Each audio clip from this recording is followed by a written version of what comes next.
related to the development economics, growth and development. One by one, I would like to discuss these two concepts, growth and development, in economic sense. As we know that most often we come across the terms related to the growth and development in our day-to-day life, like the growth of the children, growth of the plant, development of the children. So there is a little bit difference between the growth and development, either in the case of the non-economic sense or economic. But here I would like to confine this relation in terms of economic sense, as growth is generally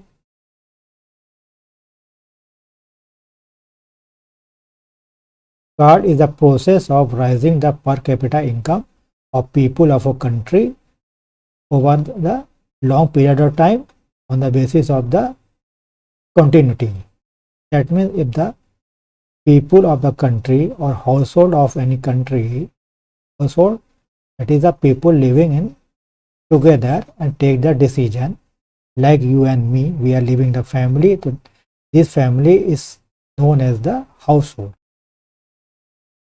They are earning and spending their incomes on their needs. That is called the household in economy. When the household of any country income rises continuous, that is called the growth. It is a process when income, here this picture shows that the income keeps on rising, that is called the growth.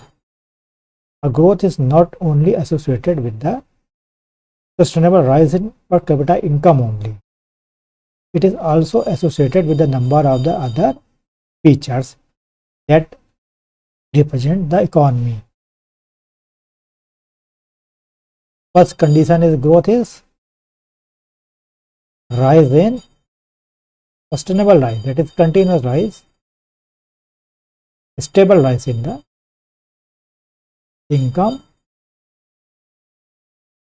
of household, or that is a family living in the country.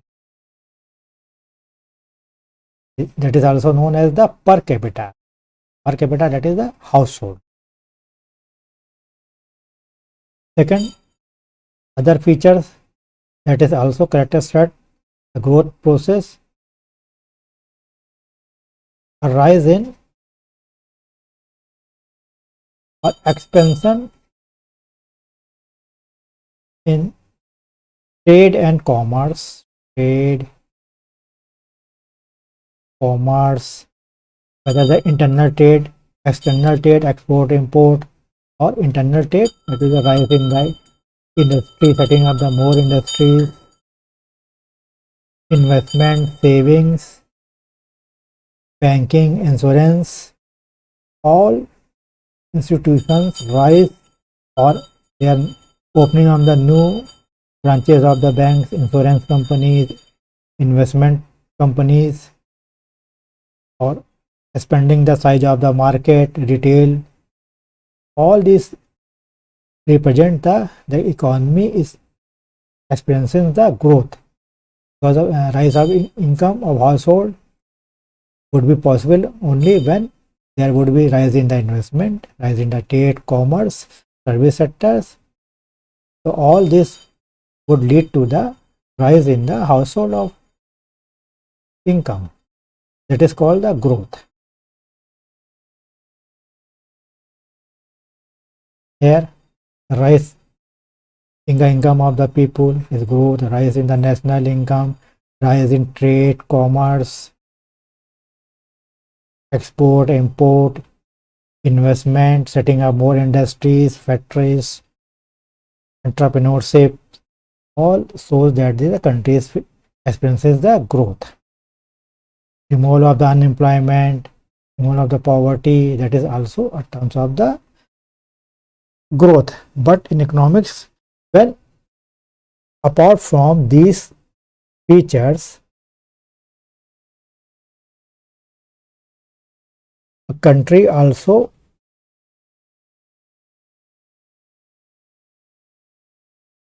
experience the removal of the social evils, that is the no poverty,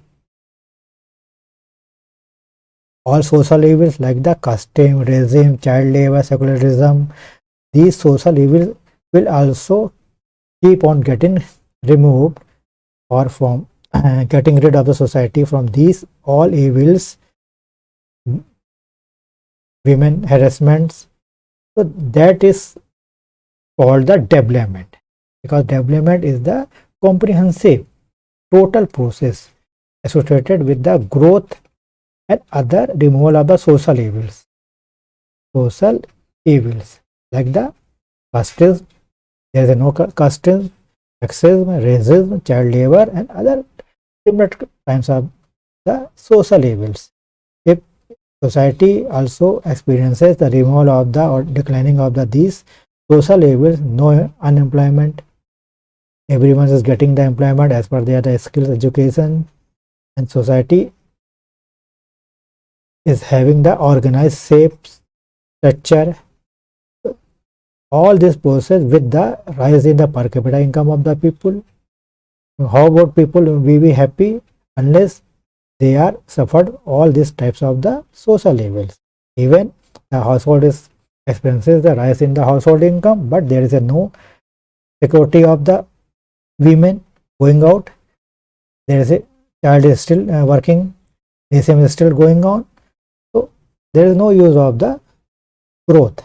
That is why the growth is used in the terms of the developed nation like the America, US, UK, New Zealand, Australia, because there in such country the social evils are found in very little way, or there is absence of all the social evil in the developed country. In developed country like India, China, Uganda, yep, these nations still have these types of the social evils.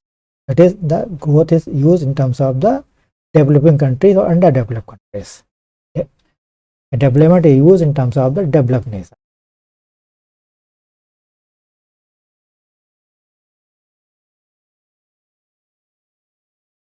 So I would like to make clear growth and development in economic terms. Growth is the process of the development. Is it a part of the development? That is reflected in terms of the rise in the per capita income of the people of, along with the rise in trade, commerce, enterprises, and development is the overall process, a total process associated with the decline in the social evils, unemployment, poverty, child labor, women harassments, and all such type of the evils from the society.